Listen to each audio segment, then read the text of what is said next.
For the first time, we're getting a look at what happened inside the interview room. Why? Why? I love you. I love you. I love you. I love you. What investigators say James and Jennifer Crumbley did when they came face to face with their son for the first time after the shooting.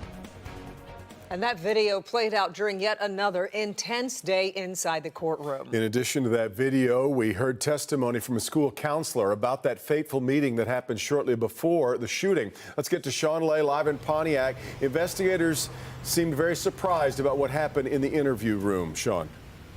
They truly did. And we're talking about the interview as a detective says students, kids who were shot and wounded were still on their way to the hospital. They sat James and Jennifer Crumbley down, and a veteran investigator says the reaction he got from Jennifer Crumbley after all these years as a detective was very surprising. Let me take you inside the courtroom and show you this video.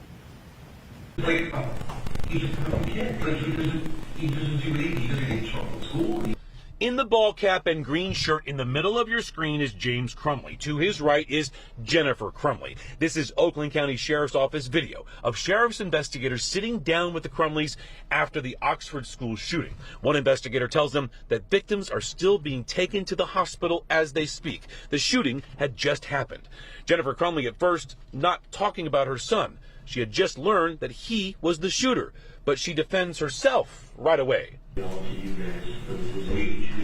I'm not pretending to do right now. The investigators want the parents to help them understand what was going on with their son that led to this. The moment Jennifer Crumbley was emotional, the very next, she shut the investigators down. He was doodling on a test or a practice test. Do you think we should probably have a lawyer? Next, the jury has shown video of the shooter's parents seeing their son right after he killed 4 students. They sit and stare at him. They don't touch him, ask him what went wrong, that he took the gun they bought him days before and used it to kill kids. On the way out, Jennifer Crumbley turns as if she is angry and asks him why.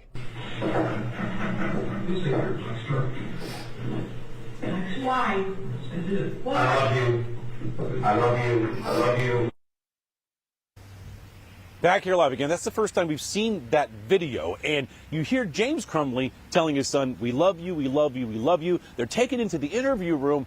James Crumbley breaks down. Jennifer Crumbley does not. And investigators will talk about that at 6 o'clock, about that reaction, what they think of it. In the meantime, you're talking about Sean Hopkins, the school counselor. He also testified today that he urged the parents to get him immediate help the day of the shooting, the morning of the shooting. And he says Jennifer Crumbley refused, and he had to send him. The counselor says he had no other choice than to send him back to class. Devin Kimberly?